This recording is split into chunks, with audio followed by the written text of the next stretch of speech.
how are you all doing? I know what it's like. It's been one of those times. Yeah, I'm a supporter, and believe me, it's gone to Rome, and that's not good. Yeah. And worse still, the skies just went grey straight away. So there you go. Yeah. Exactly. But you know what? Tonight, our luck wasn't in yesterday, but you know what? Tonight, your luck could be in, because we are about to speak to the founder of Black Card Lottery. And one of the key things is I've got to remember to put on one of our lighting. So whilst we do that, we are just going to show you a couple of they're not clips as such, but at least you'll know who we're going to be interviewing tonight, okay? And then we'll introduce her for you. All right, so bear with us.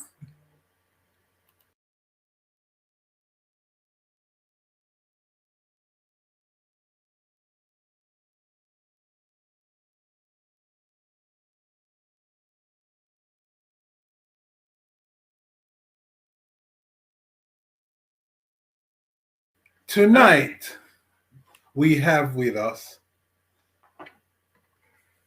Sophia Leach from the Black Card Lottery. Okay, come on in, my darling. Hiya. Hello, good sweetheart. evening. How are you? I'm well. I'm very well. Very well. Disappointed from yesterday, but well. It's lovely to see you. Thank you. You know, it's been a minute. It's been a minute. Everybody is a little bit subdued at the moment, and so on. But you know what? We're gonna liven everybody up now and say and give them luck and say this is what they need to be looking at now. Yeah. So everybody, would like to introduce you to Sophia Leach. She's the director of the Black Card Lottery. Yeah. And we can certainly say that it is the first UK Black Card Lottery that is licensed with the Gambling Commission. Is that correct, Sophia? So that is legal. Yeah. Yes, very, very legal. Indeed. So to start with, would you like to tell us all about yourself, first of all, as Hugh will say? Who are ya? Okay, so I'm Sophia Leach. I'm the founder of the Black Card Lottery. But before that, I was a retail expert, so retail kind of manager. So I've been through the industry of retail, but I've always stayed within the beauty industry, a bit of glamour. But I've always been kind of more intrigued with the skincare and the health side of cosmetics. So yeah, I'm mother of 2 little boys. So I'm wife of a lovely husband that I've known since I was 11. So, oh wow! Oh, beautiful. Love that, you see. Black love and everything. We love that. We love that. That's it. Yeah. So it's our 10th anniversary at the end of this month, and we've been together in total 27 years. So yeah, love of my life, but my biggest supporter. So whenever I have these moments of wanting to do this lottery, he stood by me. So he was just like, crazy, but you can do it. Okay. This afternoon I did a short clip, and that was one of the things I spoke about, and which I recognized through our conversation, was that you have a steely determination to do what you need to do, and there are very few people around like you. Yeah, so, exactly. We wanted to bestow the strengths and virtues that you give to us all. Yeah, so exactly. Today, I mean, the conversation has to be about who you are and about the Black Lottery. The Black Lottery, the Black Card Lottery. Yeah, tell us more. So, if we start on your experience of the business of the retail, and we can then move from there. The trailblazer that you are. I mean, I'm gonna have to cut you short sometimes, because I know there's so much. I know there's a lot, but I'll try and condense it. I had to do that with my CV. It used to be 4 pages. I had to cut it down to 2. So when I first finished studying, and I studied advertising, marketing, and communication with business economics, I went straight into my role as wanting to be adverts. But when I got into that position, and I had a great mentor who was my actual professor at the time, Michael Braithwaite, who actually did the advert for Strongbow, the horses going through the water. I started with Low Lintus, and I really, really didn't like it. I was having my lunches in the bathroom. It was not conducive to my personality, wanting to work in a team, wanting to share my ideas. It was very much keep your ideas, and that's just not my nature. Yeah. So I left, but in that time of leaving, I thought, I've studied for all this length of time, paid all this money to, got to pay all these bills now for an education that I don't know what I'm going to do with. So I went for just like general walking around and just went back to what I loved, which was retailing. I was just agency, trying to figure out what I was going to do next. Yeah. And when I actually was in one of my favorite places, which is Covent Garden, the Piazza, I just was walking by and I just noticed somebody doing something detrimentally wrong in a shop fit. So considering my mum's a plumber, I just basically said, oh no, that's not really regulation. You're supposed to do this first. And I just was being a bit of a busybody. And I stopped what they were doing. But the manager of this shop was there. And beknownst to me, it was an empty shell at the time. And it was going to be a company called Essential Mediterraneo, which was in a Spanish version of Body Shop. And so on the spot, I got hired. Not quite sure as what at the time. It was because it was just like, oh, we know that we need you, and it'd be really good for you to be like a project manager / you work in retail already. And I was like, okay, why not? Because I was lost in not knowing what to do. Yeah. So when I joined, there was just a lot of things that was not right. So it was a Spanish brand with no English writing on the products. There was the journey of the store wasn't conducive to the way the UK market navigates around a store and product journey and so forth. So I just stuck my nose in it, everything, and I kind of took over a bit. That even when they hired a manager, the manager actually conceded her role to me and said, I think Sophia should be the manager, and I don't mind being the assistant manager. And that was really flattering, considering she was like double my age. I didn't want to step on anyone's toes, but I just was just a bit of a ball of energy at that age and just wanted to nature you are. But in a nice way. And so we opened the store, and it was first days was only like £200, and it got to the point where when I was ready to leave, we got the store up to 2,000 a day. But I would have like on Fridays, when all the offices were out, I'd actually have like a live day where I would do a window dressing, but I'll get participation from the crowd outside. So, and it was just fun. But in that time when working with them, things went wrong. The person who actually was the franchisee holder was an accountant, so he hadn't had a lot of retail experience. So the things that needed to be done in retail weren't being done in the background, and there was only so much I could do because there was a few months I didn't even get paid, but I just loved what I was doing so much. But in that time, I got headhunted, and I didn't realize I had been serving a few times Paul Kelly, which was at the time the CEO of Selfridges, his assistant. Wait. You see, you and your nosy self, right? The people that are fixing up their building, you told them, but you know what? We missed a little bit of that thing, was that they shouldn't do what they're doing because your mother is a plumber. Yeah? So people hear this. Yeah, this is a skilled family. Mother's a plumber. You and your nosy self gone busy up yourself in the people's business. Then you are serving someone from Selfridges. Yes. Yeah? So continue. So I was serving this gentleman all these times. He came in probably like 3-4 times over the 8 months the store was operational. And he just said, oh, here's my card. We're doing like an open day. Give them this card, and I would love for you to interview for a role. So I was like, okie dokie. So didn't think much of it. Arrived on that day, and when I got there, I thought I'd be going in with the rest of the candidates because there was like probably about 40 of us. And I, the way in which it was then is I'd put you in separate rooms. Then they would actually cut a big number of people when they were when you did group activities. But I missed all of that and was taken to the last stage where it was just me getting to know my line manager. But at that time, I still actually didn't know what role exactly I was going for. I just thought, oh, I love Selfridges. I don't mind being here. Of course. And I just thought, hey, why not? Because again, I was kind of finding myself. I just knew that, wow, I'm kind of good at this. So let me see where it goes. And so I aced the interview, joined them, was one of the youngest Black managers to join. And I was looking after the whole of the Selfridges shop floor in beauty. was in charge at the time of about 83 million a year. And that was before the explosion of the internet. So yeah, big deal. Was that as a buyer? As a no. Or just No, in charge of actually just sales. So yeah, wow. So there'd be the shop floor would have obviously your big five, so your MAC, your Chanel, Estee Lauder, Lancome, Clinique, but then obviously there was another like 80 something brands there, so it was about looking after all those individual needs as well. But it was quite intimidating to be that young and talking to the likes of a very well seasoned mature manager that has been in the industry for 20 years, and I'm coming in with my little ideas Fridays are ready to take on the world. Exactly. And it was a different time. It was not the way it is now, where you compete, brick and mortar stores compete with the internet. That wasn't an issue at the time. I remember the underground bombings and having to just look after all the store members on that day. Selfridges taught me so much because I was able to work with every department. That's something that's really good about Selfridges. They have a very good training program.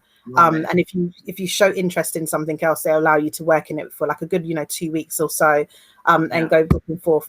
So I was able to work with the actual buying team, which led me to another role I jumped into afterwards, which was what they call we used to do kind of like comp shops. So if the buyer was thinking about kind of what new brands are going to be on the shop floor on the mats, we'd have to see what they were like in their own environment. So they would call them like competitive shopping. So what's a comp shop, just for anybody that's not known? So a comp shop is basically you go and check out the competitors. Okay. So at the time it was Nail Haven, Nail Zinc, and OPI. And I had to have such a hard job getting my nails done, but actually kind of very much do it. Someone's gonna do it. Oh, it was terrible. But I had to go in with kind of like very much a mindset of knowing what the culture of our brand is as Selfridges, and see what would fit our market. And also that's almost like a secret shopper. It's like a secret shopper what they do today. Yeah. But it's not so much on just the experience. For me, going in as looking at the bottom line for the company, it's who was more comfortable with selling. So it's all well and good getting your nails done, but can somebody then sell you that nail polish you got on your hands? Can they sell you the hand cream that they use? Because that's where our margins lie. We don't take a profit on your actual services. We get them in the actual products. So that's kind of how it works. Yeah. So would you say that would be a good ploy for people in their own shops at the present moment to not only do the nails, but to sell products in order to develop their service? Yeah, definitely, because your product sales, your margins there are high. If you're able to sell your own products and still have a service, so say for example you are a masseuse and you make your own special blend of oils, you should be able to do a massage, but have that person go away with a piece of the environment left the product as well. And that is aroma, that is the texture of the product. It should be able to translate and have them have a piece of that at home, but still know that they get that massage from you. So you're supposed to have two avenues of income, so the service and the product. And that's what sometimes we kind of miss. There's always one and not the other. Okay. So, it needs to be interlinked. So that your client is going away remembering, who you are in that company and what you provide. Because I'm going to bring you. Sorry, darling. That's wonderful. What you're, what you're saying, that in terms of that is what you brought to the table, really, which is showing them how they can increase their sales. Right. So you're headhunted. Okay. I'm going to pull you forward a little bit, Lord, because obviously we're here to talk about, your business, which is the Black Card Lottery. Absolutely. So I would like to know, obviously, with all that training and all that knowledge that you brought to the table, what started that process of the Black Card Lottery? I mean, this is no mean feat in terms of, being, you're the brainchild of it, and it being the UK's first black-owned lottery, which is licensed and regulated by the Gambling Commission. I mean, give me strength. Just that alone. How did that start for you? Tell us the beginnings So of this. yeah, it was kind of I would say quite divine, really. It wasn't something I went out and thought about and was like, yeah, I'm going to do this. It was never a business idea. It was a reaction, but a calculated one. So I think probably 3 years ago in December. I don't know if you know Bridge Park Community Centre in Brent. Yeah. Brent, yeah. Yeah. So my uncles used to play squash there, and my mum goes there on a Sunday before pandemic. Used to go there on a Sunday for her revival nights. There used to be shows there. I went and saw Oliver there. It's a big part of me because I grew up just down the road from them. So when we got called to the meeting and kind of like, called for a community update on what's happening with the purchase, we found out that yes, the council was going to sell something that they promised they would sell. So we was, listening to the Housing Committee who protect the building and other charity that looks after it, and they were telling us everything that was happening, the fact that we were being pushed to the highest court of the land, which is the most expensive court of the land, and we were running out of money very quickly to fight this injustice. So whilst I was sitting there with my mum and one of my closest friends, Diane Booth, and I was just I felt like it was a personal attack because I literally sat there and I thought they wouldn't do this to any other culture but us. And when we started to hear other community leaders from other places like Lewisham, Luton, all come and say it happened to us, they did it to us too, and it felt like, oh my gosh, they are literally just knocking us all off one by one. It's a process. It's a process. And so for me, it felt like a physical punch to me. And then when I looked around the room, there was another 300-400 people feeling the same way. I looked and I thought, but we were together. We're all here together. Why can't we do something? Why is this happening? And I went away that night and I laid in bed and I was just like, this is wrong. What could be the solution? And I'm not really somebody who kind of repeats a problem. I don't talk about it. I don't procrastinate over things like that. I will just be, if I'm quiet, I'm dangerous. So I was literally quiet and I was researching. I wanted to find a way to have sustainable funding in a pot that if something goes wrong, we can go to it. Because we don't have that as a culture. If we had that as a culture, then the Windrush scandal wouldn't have happened either. So because we are a culture we're a culture with no capital, is why these things repeatedly happen, and it will continue to happen, and it will happen again with another government going in, and another 10 years from now, it will continue to happen if we don't do something. So that was my mindset of trying to find a platform of something. And I didn't know what that looked like, but the more I researched, the more laws that would allow you to crowdfund like this on a continual basis. The only thing that model that would work was a lottery. So when I researched lotteries, I researched, the first things that come up is all these amazing external management companies. Now, the external management companies, they will, they charge you a fee to manage a lottery for you. So they'll give you can use their license and you can operate underneath them. They give you a website. They do everything for you, but you can only get to a certain point. And again, you're still giving money away to somebody that could be better served in our own community. You're messing with your margins, and again, as a retailer, I don't want anyone messing with my margins. So that's less money I can give to charity. So when I looked into doing it for myself and getting a remote license for myself, and I saw what other companies have those, they were huge lotteries, like the ones that we know, Postcode, National Lottery, Health Lottery, and I was intimidated. Not going to lie at all. But I knew that was the only route forward. So, when I was younger, and I correct family members now. My stubbornness, I now know what that stubbornness is, because this is the first time I've followed through something and continued to hit through. I've never had so many challenges in my life before. With most things, like you've seen from my career, fall into my lap. I'm headhunting all the time. I don't really have to chase anything. So I've never had to kind of like see this element of my personality before. So it's still new to me. So even when someone says, oh, you're tenacious. Those things are new to me. I've just been Yeah. called stubborn. So now I realize that there's other words for this word stubborn. Yeah, exactly. But that's what I had to do. I had to just keep pushing forward. The actual process to get the license is a lot of paperwork that I couldn't afford for somebody else to, pay it or give it to a solicitor to go through it. When I did try to speak to solicitors at first, when I was going to do it that way, a lot of them didn't know what the way entailed. Yeah, it's such a closed process that information is not readily out there. It's very hard to find. Interesting. Yeah, so it's coveted, by the very few. So the question for me is that then you started a process and automatically you found that there's a locked door. Yeah. Now here comes your stubbornness to kick down door. So what was the first objective that you got to, that you wanted to recognize that you needed to do this thing? Yeah. So what was the first thing that got in your way?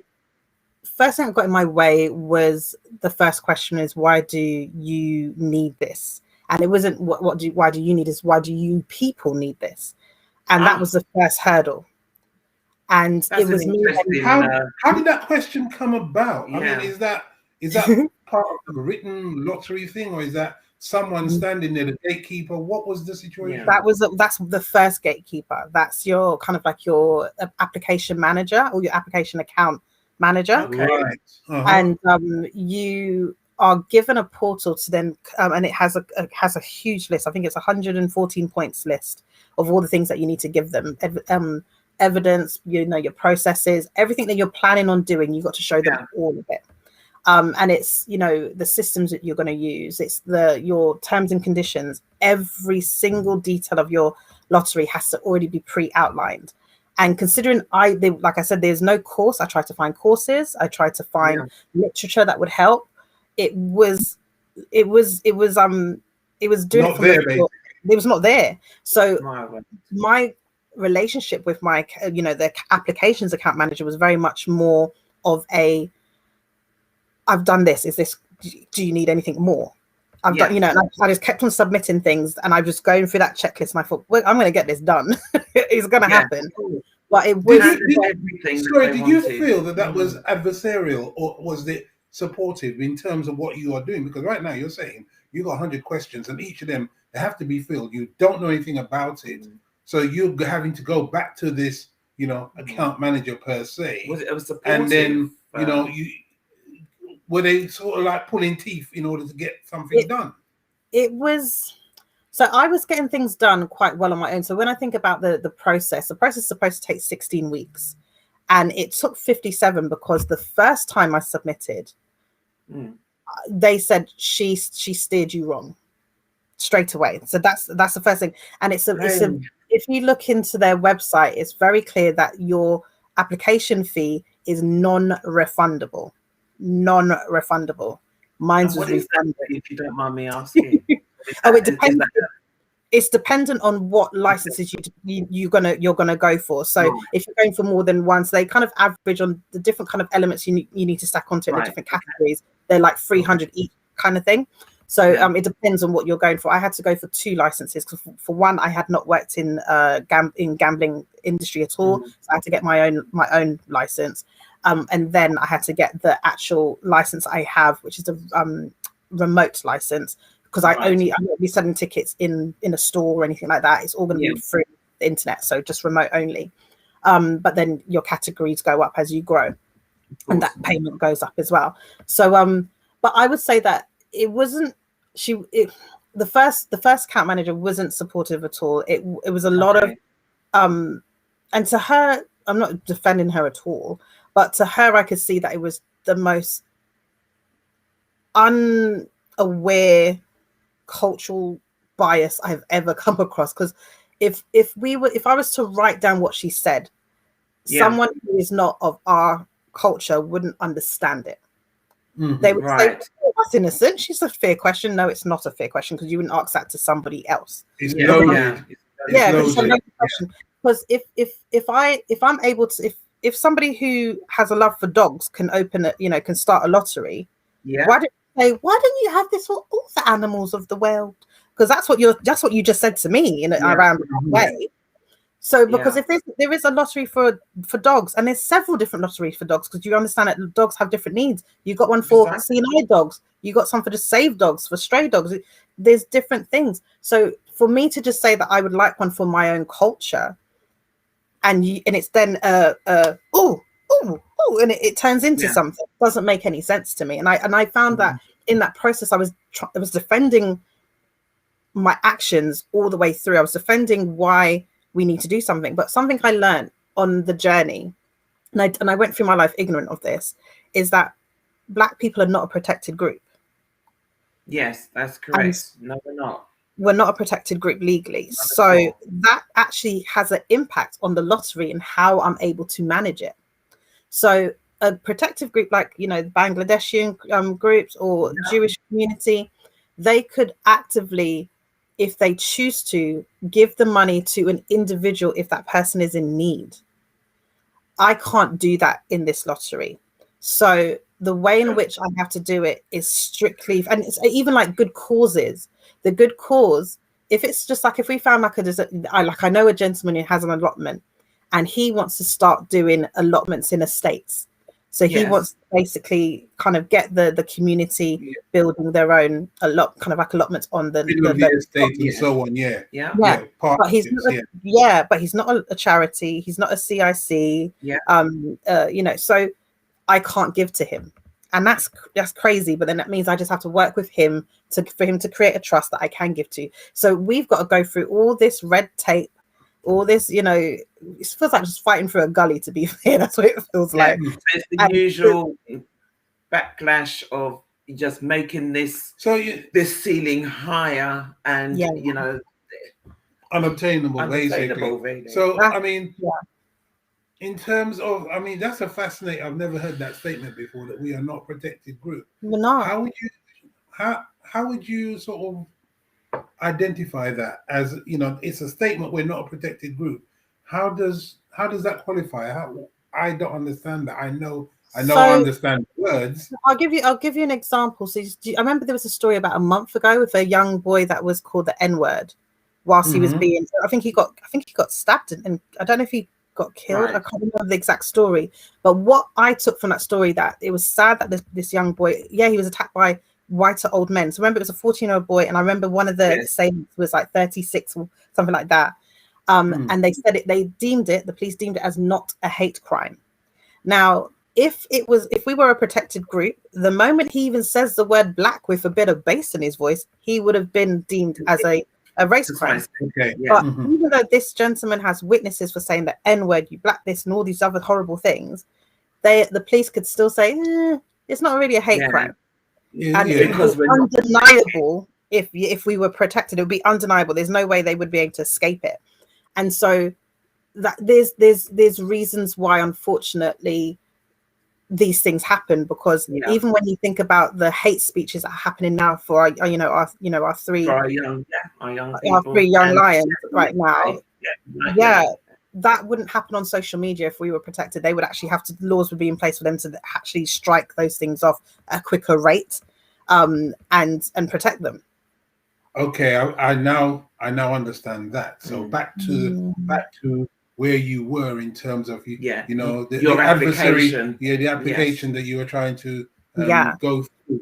So we're talking 11 weeks to 50 weeks now. To 57 weeks, So in that time when I was told that, because we got to, like I said, it's supposed to take 16 weeks. When that time elapsed, I kind of was like, what's going on? She told me that the first account manager to launch my site as a discovery site.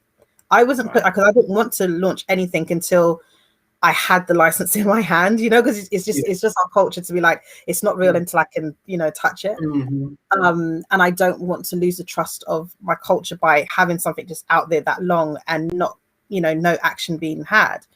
So she said, no, any day now and everything. So I launched it as, sign up your interest. And then, what then happened after that is, again, a few more weeks passed. I'm like, when am I getting it? Like, I'm doing these posts, like it's coming. And then I got a letter saying that, no, you got rejected. So I thought, well, that's not what she's implied. So then I contacted them. I said, I need a detailed outline as to why.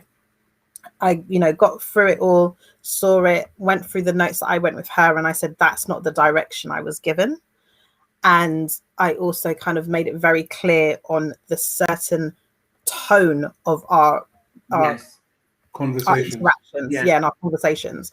And so, like I said, it's supposed to be a non-refundable application. I was refunded my full money, and her manager said, when you resubmit, email me. So tell me the number that comes up on the screen, and I can follow your case. Right. And that woman, to her word, she did just that. When I resubmitted, so I had to go away because the young lady beforehand steered me off the wrong route. Okay. So I had to go back and do all of those things again, redo certain parts again. And at that point, I was low. I had like 3 days not wanting to leave the bed. Because you just zapped everything from you, and it's just everything. That wall, isn't it? Yeah, it was, and not that it was the high of her telling me that launch the site. It was the high of like it's happening, and then to see in black and white rejection, which I don't really have in my life. I chased my husband and I got him. So, but but now this is the first time this is now. Yeah, exactly. It was a blow, and then it was just a case of getting back to it, starting from scratch, and just redoing. And the thing is, I already had a good foundation. I knew exactly what I wanted this to be. So that was never a problem. The mission was never a problem. It was just making sure the paperwork was to what they needed it to be. Yeah. And I got it there on my own. I did everything on my own. Because in that time, it was the case of I got made redundant. So there was other things happening in my life that had it that forced me to just make sure, okay, all the savings I have, it's got to be for these, that, and that. And so I've got to pace how this money will be spread along this business, and that's what I did. So I did everything myself. They thought a lawyer did it, and I thought that's not what I studied. But transferable skills. I've seen a lot of contracts in my time. Yeah, and that's what came into play. You see, from what you learned before. Yeah, built yourself to this point. Yeah, definitely. So we are now at the point where you've arrived. You've got what you have in your hand. What did you do from there? Cried, really. I cried so much. Joy tears. It was joy tears. And considering I've given birth twice, naturally, I didn't cry during that. I was happy. I was happy. But this was the relief. I didn't realize it felt like I was holding my breath for like a year. I had no idea that I would feel like that, and I was trying to do a video to show my mum it arrived, because it arrived in email first. So so literally I just thought, it's another email from the Gambling Commission. Clicked it, thinking it was one of the newsletters, and when I saw it, and so I started recording. I just cried. So it was just a mumbling cry. But the moment I got that is when I could do everything else, because during the process. The bank said we can't give you a bank account unless you have the license. The Gambling Commission said we can't give you a license until you get the bank account. Back in that, and that was another hurdle, because that's when I said, "Can I ask what comes first, the chicken or the egg? Because I would like to just scramble something, please." Exactly. I don't know what you want from me. So I had to get the bank to send me a letter that I could then send to the Gambling Commission, and then vice versa. So that was the way I had to overcome that hurdle, because that hurdle took about that burnt off 2 months. They were just both messing with me, it felt like. And so when I got the license, I was able to then get the bank account, but that still took about 2 months as well, because I did all their background checks. Again, it's very.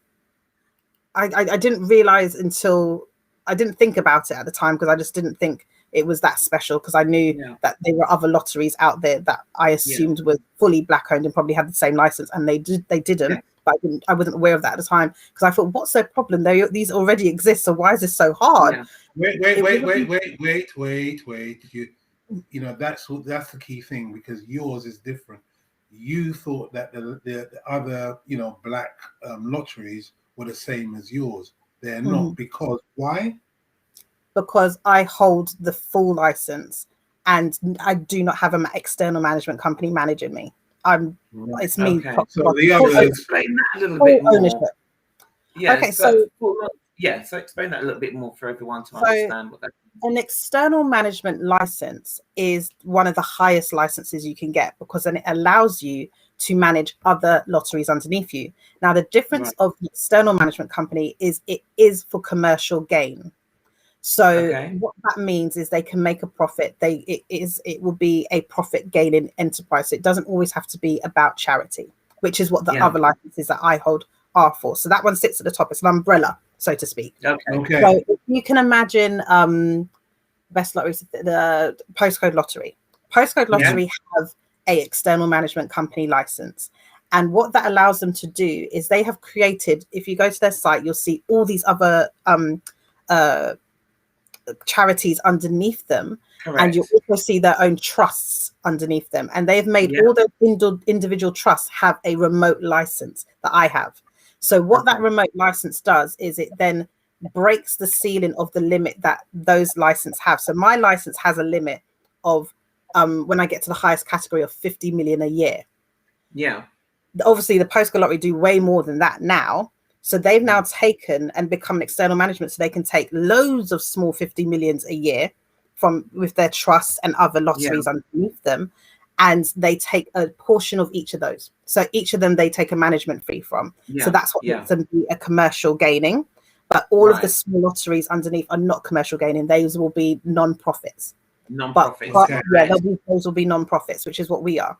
So like I was saying, so the other lotteries that I'm aware of that are in the black community are underneath an external management company, but they don't have my license. What they have is a local authority license, which you can get from Brent Council, Lewisham Council, whatever borough you're currently in. And so it's not you fully being able to operate as a lottery like I would be. Okay. So what can you offer now that obviously you own your license, your lottery, you're fully regulated by the Gambling Commission and everything. What can that now, the Black Card Lottery, what does that imply for you? What does that imply for the Black community? Yeah, so because I won't have any oversight from a external management company and not having to worry about a fee going to them or having to somewhat dilute my message, it's about me doing exactly what our community needs.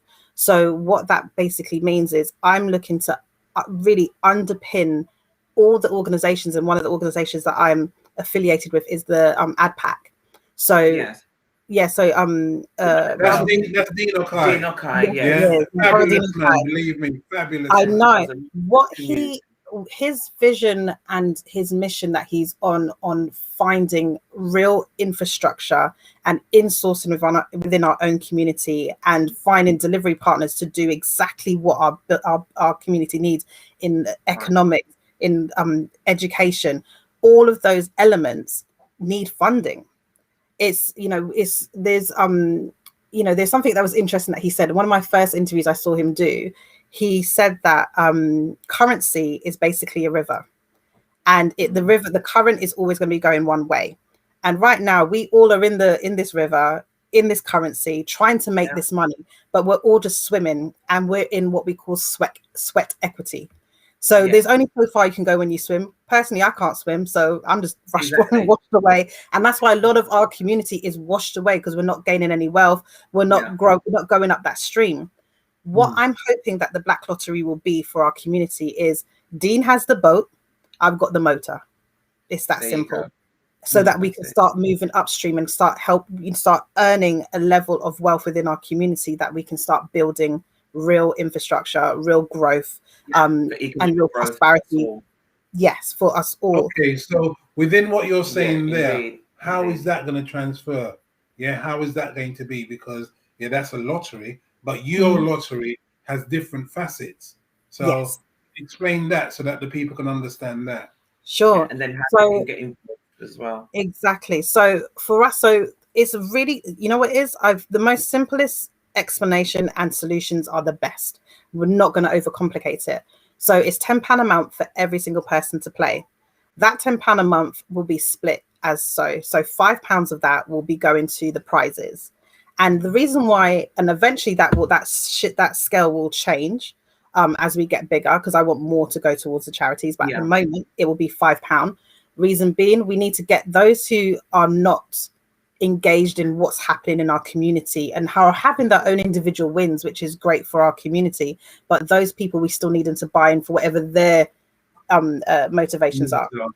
Yeah, the £3.50 will go towards our charities, so, and the trust that we'll be working with AdPack, and then £1.50 is our actual management fee for just us trying to keep this together. So looking after the website, most of that money actually goes to the payment gateways and just actually getting the money from getting that in. Wow. And what's interesting, there's a lot of payment gateways that didn't want to work with me, and they said we can choose, they said we can choose who and what we work with. So I was like, okay, but when I get big, I don't want you to knock on my door. So at each stage, I'm taking away from it, because we're going to go more into this, is that it's fabulous for our community and it is something that we can all buy into. But it just comes across and just underpins and cements the absolute struggle at every stage to try and at least do something for ourselves. Yeah, which is what we're trying to do, and the level of obstacles that was set in your way. But you know what? We commend you, because you absolutely just, gone through it not only once, twice. It's taken a period of time, 57 weeks? Is that in total, or is that on top of the 16 weeks previous? No, that's total, but that doesn't include research period. So research period was before that. This was just only dealing with the Gambling Commission, and that was just the Gambling Commission. That wasn't then after I got the license. That wasn't the bank. That wasn't the bank. Yeah. So with all of that, we're here now. So it is now time for us to get on board with, putting our money there. So wait, we're not quite there yet, because Sophia has a system, right? Because this is different from what the other lotteries and other things do, because you're getting the community involved in this, in terms of the prizes. So please explain, are we at the prizes yet, or do we have a little bit more to explain as to your processes? I can go for that now. Yeah, I can go for that now. So with normal lotteries, they usually just have cash prizes. And for me, I didn't think that was enough, because when I first started this lottery, you have to remember it was before COVID. It was before the murder of George Floyd, and it was also before the Black Pound Day. So when I actually then, in the process of that 57 weeks, all these things were happening. And I saw them, I thought, whoa, this is a lot. Well, it's actually, I got the license in December 2020. So all these things were happening, and in that time, I was inspired by what Swiss had done with the Black Pound Day. Fully supportive of it. It was odd for me, just because I've come from a lot of Black entrepreneurs, so I've always been quite a Black spender anyway.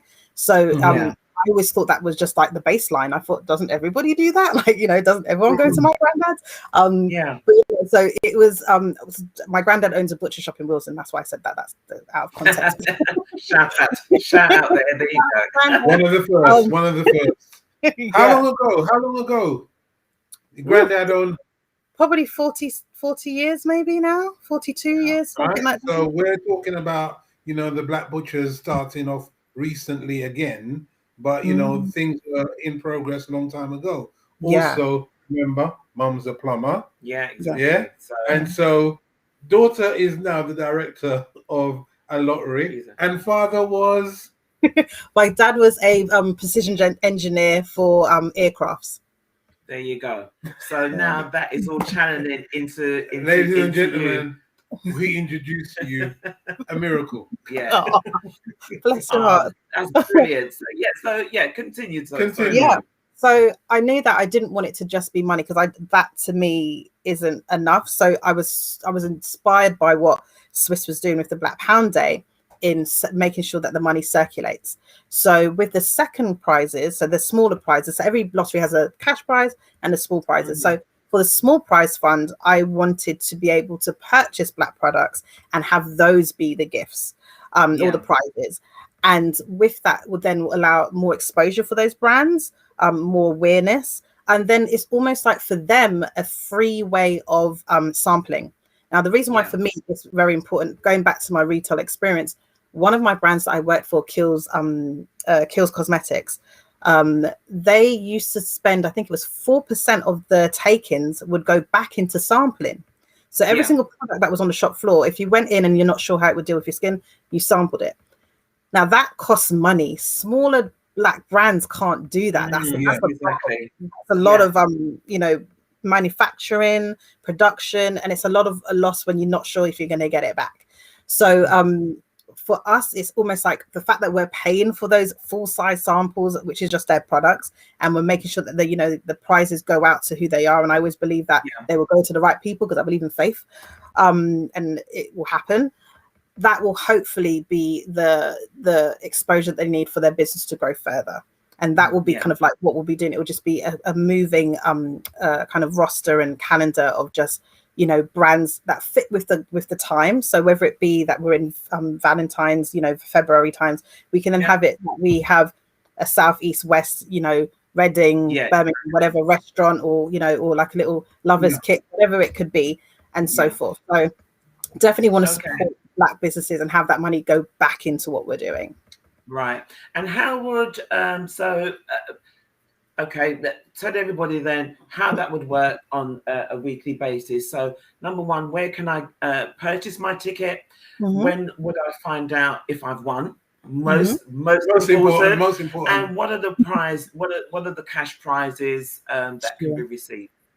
So every single week on a Friday will be the actual Friday draw. So we're claiming back Black Fridays and making them positive. So it's about that will be just the cash prizes, and that would be announced on our website. We'll be doing lives as well to tell the person that they've won, and to get them involved. That will be done by Kat B, our celebrity ambassador. He'll bring that amazing energy that I just love about him. And then on a daily basis, there'll be the small prize winning, which will be the black-owned products or services, and that will be announced every single day. But we will phone you. I can't wait to have those phone calls. Oh my god, that's what I'm looking forward to the most. The phone calls. The happy phone calls. Yeah, to say you've won. I can't wait for those. So that's what we'll be doing, and it's easy to play. So you go onto our website, which is www.blackcardlottery.com. You go to you see our website right there. Just click on sign up and play. Click on play now, and you'll fill out a form, which is a direct debit form. Now, direct debit is the most safest process for both of us. I'm not holding any of your details. You are not holding. You're not. No card details are going to be out there, and it's just a portal between me and the payment gateway. I have a service unit number, so I'm certified to do and hold that information and pass it on to them. Right.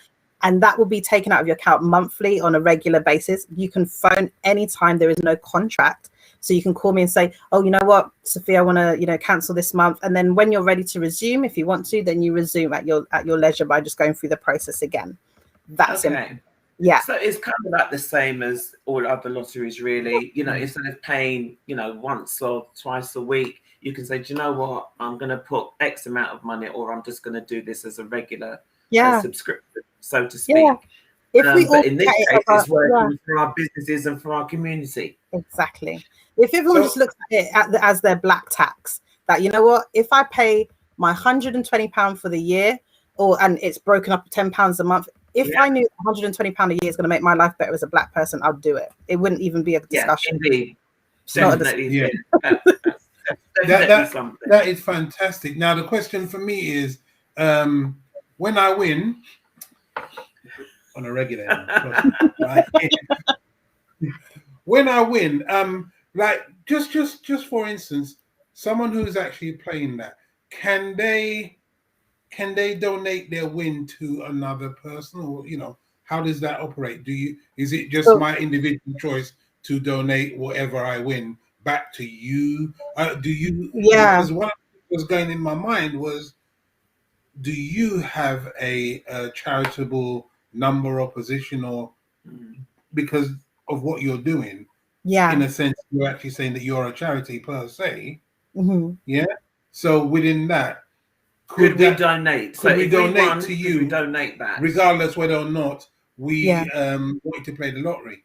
Yeah. Sure. So no. So reason being is, to be a lottery is, I couldn't take donations. It would always have to be through a ticket process. Right. Okay. And Right. because we are a limited company guarantee. So not sorry, limited by guarantee. So we Right. don't have there's no profits to be made at all. There's no shareholders. Everything goes back into the charities. So what we would actually I would specify is, you play it as normal, but if you were to win, you could donate it to any charity you want. All the charities will remain on our page. You could click through to any of them and do a donation, but the money would be paid. The money legally has to be paid to the account that paid the ticket. So I'd always have to pay the card holder, whoever the person's account is, and then you're free to do whatever you want. But I do say to people that I understand if there is an issue for you, or a belief for you, that you know gambling for religious reasons. That's why I was sort of intimating. Yeah, definitely. And I do want to say that, I know the Bible pretty well, and there is nowhere in there that says gambling precisely. It says roots of all evil. It very much indicates that it's evil, but I personally think it's about it being evil to the beholder. If you have evil in your heart and you're playing for just gain, which every single person I've spoken to is not playing for that reason. If you're going to play for money, we're not the lottery to come to. Right now, the jackpot's only going to be £500. You're better off going somewhere else. If you think it's a get rich thing, it's never that. This is a system within a system. So I found a system that will work for us to crowdfund as a community, long term, legally, uncorrupted. And the reason why I say legally is because the Gambling Commission will put me in prison if anything goes wrong. So I put myself at risk to make sure that everything is done right, that it can never be shut down. Once I have the license, they cannot take it away from me unless I break any types of laws that they have, which is not going to happen. So with that question, you've got the license. Do you have to renew it every year? No, I have it for life. Wow. I have to pay for it. I pay for it every year. That's the difference. I pay for it, but but you do not lose it. It's not something that needs to be somewhat renewed. That money will always go back to them, because you just pay your yearly subscription with them. I mean, I can't say again, how much we applaud you, because I think if people took the time out and really sort of delved into it and researched how difficult it is to submit 95% of people would through the application, especially to get a license from the Gambling Commission, even for anybody else, that's the feat in itself. So the mere fact that you have, you're the first black person to get this license, we can only applaud you, because that is a gateway now that we can start to really circulating, what I mean, the money amongst ourselves for our economic growth going forward from now. So it's amazing what you've done there. Thank you. One question I'll ask is, on top of that, I understand the process. Okay, so who does the numbers? How do I know who's done the numbers? Yeah, give me a call. So if I pick number 1, 10, whatever, how is the draw done? Is it done by a chicken walking on the numbers? No, a bit more sophisticated than that. Okay. A little bit. So what we've actually done is, when you actually register, you are given your ID number. So you're given a membership number. That membership number is unique to you. That's yours.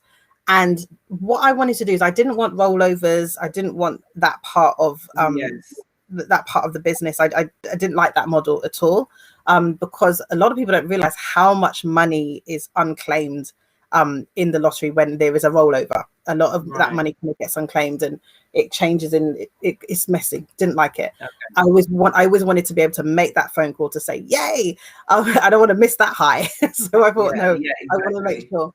So when your ID number goes into a big digital kind of picking pot. So I have a company called Easy Promo, which has a randomizer picker. So that actually will produce a certified document. I can also make it do a certified web links that people can actually see the draw being done, the pick being drawn, and that this is what the computer's done. And I have not just made up my own on the side. Yeah, What is put on there is what is then done. So it will pick the winners out of the numbers that I give it. So when I get the report from who's paid to be in that month, that goes straight into the draw process. yeah. And then that's what is picked, and your ID number will come up, and then that's the winner. Okay, Brilliant. all right, okay, I got that now. Oh, yes. So now that we've got a situation where many of our community with businesses can have their products promoted by a shared venture of being associated with you And signing up. Yeah. and signing up, when we've got the people who can actually buy the lottery tickets and take a chance on winning, and then now we've got you who's now producing this, and you're fully licensed and vetted to actually carry this out. I think we've got a winner here. Most Right? definitely. I think we've got a winner, and it would be incumbent upon us to support you, and we'll have to have a conversation, and we're definitely looking forward to supporting you. And not only that, everyone, if you're looking to do your lottery tomorrow or on Friday, I will sign up now. As you can see, we've got it on here. So you're good to go, in other words. That's the question. Yeah. You're good to go right now. Yeah, so basically what I've done, so this is I'll tell you the other little part of the story. So being naive, I just thought I've been through this gauntlet of it felt like being on Gladiators when you have all those pads going towards you. That's what it felt like. And I was just like, oh my gosh, every hit. But when I got to the end, I just assumed there'd be the applause would just be sign-ups. But I thought that and that didn't happen. And for me, I have to remember that it's never been done. This hasn't been done before. What I'm asking of my culture, they've not seen it before. And it is in us to be like, you do it first and I'll hand back. You tell me how it went. And I have to remember that's who we are. And there is nothing wrong with that. Our default position. Yeah, that's what's helped us survive this long. So it is our natural instinct. And I'm trying to get people to fight against that and trust in me. And I didn't want to be the face. I didn't want to be in front of it because it's not my comfortable, place to be. It's not my comfort zone. But I'm aware that when I thought that everyone would just sign up and I'll hit my first target, that hasn't happened. My first target is 1,000, and we are 20% of the way there. So I need more people signing up. I need more people talking about it. But unlike other cultures, we don't have a watertight location that I can talk to my own people, and it will just be done. And we don't really have the culture that when we say to mobilize, that we just do it. It's not the way we operate. So it is amazing people like yourselves that help me get the message out, that will help us get to that number. So right now I'm taking all the submissions now. I'm probably going to have to delay another month until we can. I'm hoping we'll hit our target for the September draw now. So that's what it's going to be. I was hoping it was going to be the August draw for my birthday. It's going to be the following month, I think. But it's trying to get everyone to sign up now. I can't do anything without the numbers because I can't legally. I can't just put money in to just get the first month out of the way. I can't easily do that. It has to be what comes in goes out. Okay, this guys, as you can see, we'll be sharing this. We'll be sharing it to the point where we'll be tired, but we're going to be sharing this. And we're going to make sure people will be able to watch this, and when they do watch it again, you know what I mean. Subscribe. They will know that they will be able to sign up and visit, and just go to www.blackcardlottery.com blackcardlottery.com and get all the information there. And also as well, they can email you. So there you are as well. You've got all the information you need. You can email info@blackcardlottery.com if you want more information from Sophia, and it would all be explained to you. I would say to people, listen, we have been utilizing, other lotteries, and we haven't won. Boy, have I not won. I haven't won. Yeah, I mean, but the real thing is that we have something that is geared towards our needs, and what we need to do is support it. And if you think that you're only spending £10, you may win, and I know you will win at some point, because the percentages are good for you. So at this moment in time, the percentages are good for you to join and get your family to join. It's not just you. Get your family to join, because everybody puts in. National wealth starts here. Right. Exactly. So we all need to get involved. If you've got a tenner, put it in and get things going. Sign up, because it's important.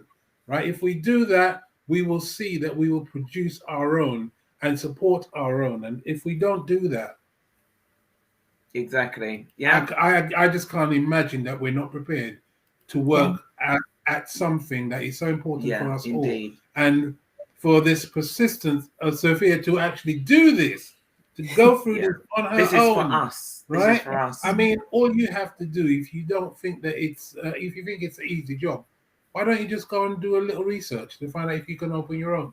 Then you'll understand what she has actually gone through. From that premise, we should all be putting our hand in our pocket and saying, let's do this on a monthly basis. On a monthly basis. Yeah, because I will be signing up for Black Business definitely. Recommendation and on a monthly basis. So, most definitely. But we thank you very much, Sophia, for being with us. You. And I'm telling you now, we do not have anything more as a community of people in this country, all right, to really moan about.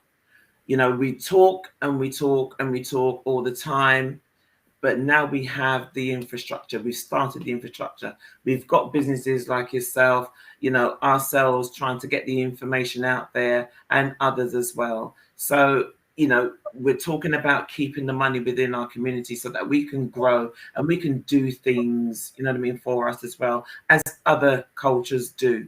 And I can't think of another way better than this, our own lottery now, that we can start funding to fund ourselves. You can't keep the money in your community if you don't first of all put it in there. Right. Exactly. And you are the gateway to putting that money in there so that we can look at in the future, that we can say, okay, then we want to buy that building.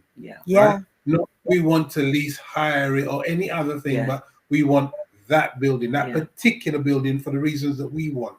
Right? Exactly. And that's where it starts, by all of us putting our hands in our pocket and just joining. Because if we're thinking about it for winning for the money, that's not really the issue here.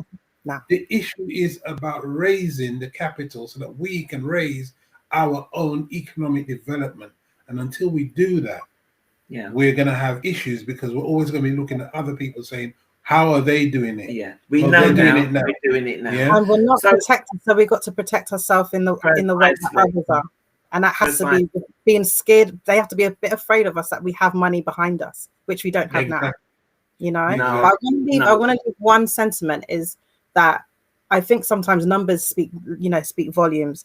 If a third of us played and it was 1 million of us playing, 1 million a month, members playing, is 10 million a month. What could we do with that money as a community? Would we build our own schools? Yes. Would we have our own infrastructure? Yes. Would we be able to make sure that if there's another pandemic, we have somewhere for people to go in need? Yes. Exactly. Would we have our own supermarkets and control our own food and agriculture? And banks. Amen. And banks. Yeah. Our own infrastructure. But it starts with putting your hand in your pocket. So I urge everyone, share this as much as you can, and let's all not just watch, let's get involved. Get involved. Yeah. We've had this time now to do everything, to think about how we're going to move forward, and it's right here. I mean, I'm going to leave the last word with you, Sophia. Yeah, make your plea again, my darling, because I want everyone to hear this and hear this good. So over to you, my darling. Over to you. The number one question I do get asked is, what's my motives? My motives are that I have seen way too much pain in our community, and I respect so many other communities, and I've learned from other cultures. And I would love there to be a narrative where when people say, Black people, that it's not a negative narrative. I want it to be that, wow, they came together. I want it to be, wow, look what they've done in such a short period of time.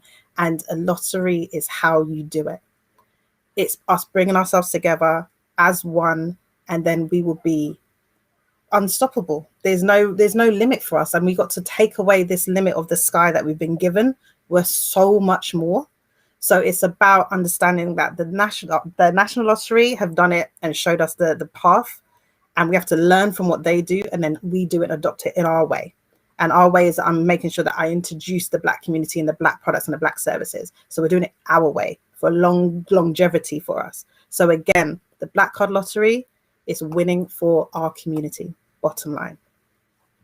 God bless you. God bless you. Thank you very much. Said so eloquently, and we wish you all the successes which is going to come, and we will support you all the way. Most definitely, because your success is all of our success. Exactly. So nothing to do with me. Just the share. Exactly. In fact, actually, I'll just put this up there again because I think everybody just needs to see and make sure that they get used to seeing this everywhere. Okay. Put that in your mind, the Black Card Lottery, because we are going to be promoting that to ensure that we have success. Yeah. So it's important, people. Make sure you get involved. Yeah. Don't just talk it, act it. Okay. All right. Well, guys, it has been a pleasure. Thank you so much. You've been amazing. It's been wonderful. And we look forward to actually catching up with you again later on in the year, just to see how everything is going. And, you can share with the members and everybody else how well we are all doing. Definitely. Lovely. Okay. Thank you so much for being with us, my darling. And for everyone, thank you for being with us this evening. Have a fantastic week. Okay. I hope you all are rested after what has been a weekend. Yeah. And don't be too down about what is happening with our young lions. Our young lions are going to bounce back. And they're going to be roaring bigger than ever. And you know what? The World Cup is coming. Now, just remember this, people. I know I'm going away from the business, but the World Cup is coming. These boys are boys who are learning their trade, and they'll have another 3 World Cups to go. So this is their first, and this is their first engagement into the real deal, and they have come second. So guess what? 3 more goals at the World Cup, 3 more goals at the European Championship, and their club successes. These boys are going further. Support them, and don't listen to the narrative that, we are this, that, or the other. We know who we are. Okay? Exactly. Yeah, so Empower stay strong. ourselves. Take care. Have a good week, everybody, and thanks again. See you next week. Take care. Take care. Bye. Bye-bye.